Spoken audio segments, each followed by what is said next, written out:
दोस्तों, क्या आप सोच सकते हैं कि एक 5 रुपए का भुजिया का पैकेट किसी परिवार में इतनी नफरत पैदा कर सकता है कि बात कोर्ट और पुलिस तक पहुंच जाए। आज हम बात कर रहे हैं अस ब्रांड की, जो हर हिंदुस्तानी के घर में है, हल्दीराम्स। लेकिन इस स्वाद के पीछे छुपी है एक ऐसी फैमिली वॉर जिसने भाई को भाई का दुश्मन बना दिया। आज के इस वीडियो में हम एक्सप्लोर करेंगे बीकानेर की अनगलियों से लेकर 1 रुपया लाख करोड़ के एम्पायर तक का वो सफर, जहां पैसा तो आया और परिवार बिखर गया। तैयार हो जाइए, क्योंकि ये कहानी नमकीन से ज्यादा तीखी है। कहानी शुरू होती है 1918 में, राजस्थान के बीकानेर में। एक 12 साल का लड़का गंगा बिशन अग्रवाल अपने दादा की दुकान पर बैठता था। उस जमाने में भुजिया मोती होती थी और उसका स्वाद साधारण था। लेकिन गंगा बिशन, जिन्हें लोग प्यार से हल्दीराम कहते थे, उनके दिमाग में कुछ और हाई चल रहा था। उन्होंने भुजिया को पतला किया, उसमें मूंग दाल मिलाई और उसका नाम रखा डूंगर शाही भुजिया। ये उस वक्त के महाराजा के नाम पर था। नतीजा ये हुआ कि बीकानेर में लोग इस स्वाद के पागल हो गए। लेकिन असली ट्विस्ट तब आया जब गंगा बिशन ने अपने परिवार से अलग होने का फैसला किया। गंगा बिशन बीकानेर से निकले और कोलकाता पहुँचे। वहाँ उन्होंने हल्दीराम भुजिया वाला खोला। उनका धंधा इतना चला कि लोग लाइन लगाने लगे। फिर आई अगली जनरेशन, उनके बेटे और पोते। 1970 के दशक में उनके पोते शिव किशन अग्रवाल ने नागपुर का रुख किया। वहाँ उन्होंने देखा कि लोग समोसा और कचौरी तो खाते हैं, पर नमकीन का कोई क्रेज नहीं है। उन्होंने नागपुर में हल्दीराम का झंडा गाड़ा। वही दूसरी तरफ मनोहरलाल अग्रवाल ने दिल्ली के चांदनी चौक में एक छोटी सी दुकान खोली। ये वही मोड़ था जहां से हल्दीराम एक लोकल दुकान से नेशनल ब्रांड बनने वाला था। लेकिन यहाँ एक बड़ी गलती हो गई। बिजनेस बढ़ रहा था, पर दिमाग में एक ऐसा अग्रीमेंट था जो कभी कागज पर नहीं उतरा गया था।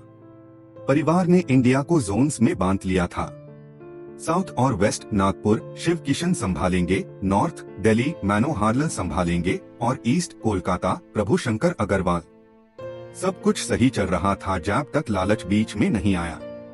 जब दिल्ली वाली ब्रांच ने एक्सपोर्ट करना शुरू किया और कोलकाता वाली ब्रांच ने दूसरे इलाकों में अपना माल भेजना शुरू किया, तो शुरू हुई टेरिटोरी वॉर। सवाल ये था, हल्दीराम नाम का असली मालिक कौन है।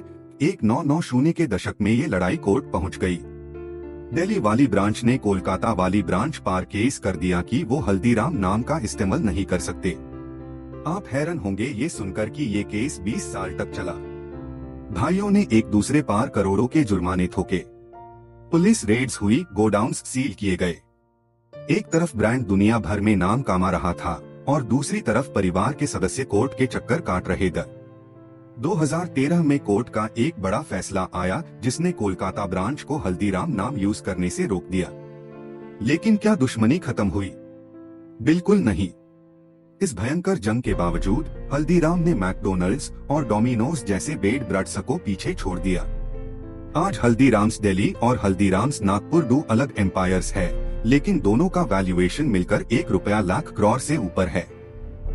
इन्होंने सिर्फ नमकीन नहीं बल्कि रेस्टोरेंट्स, स्वीट्स और फ्रोजन फूड पर भी कब्जा कर लिया।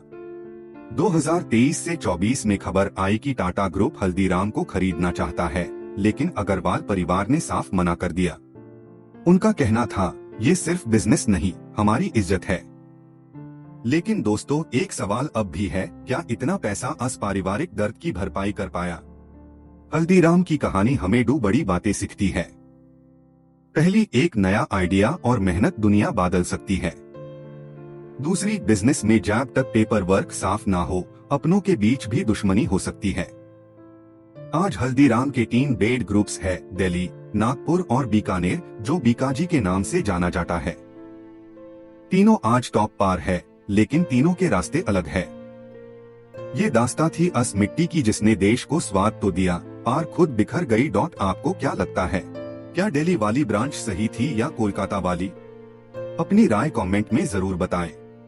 और अगर ये बिजनेस स्टोरी पसंद आई तो वीडियो को लाइक और चैनल को सब्सक्राइब करना ना भूलें। मिलते हैं अगले वीडियो में।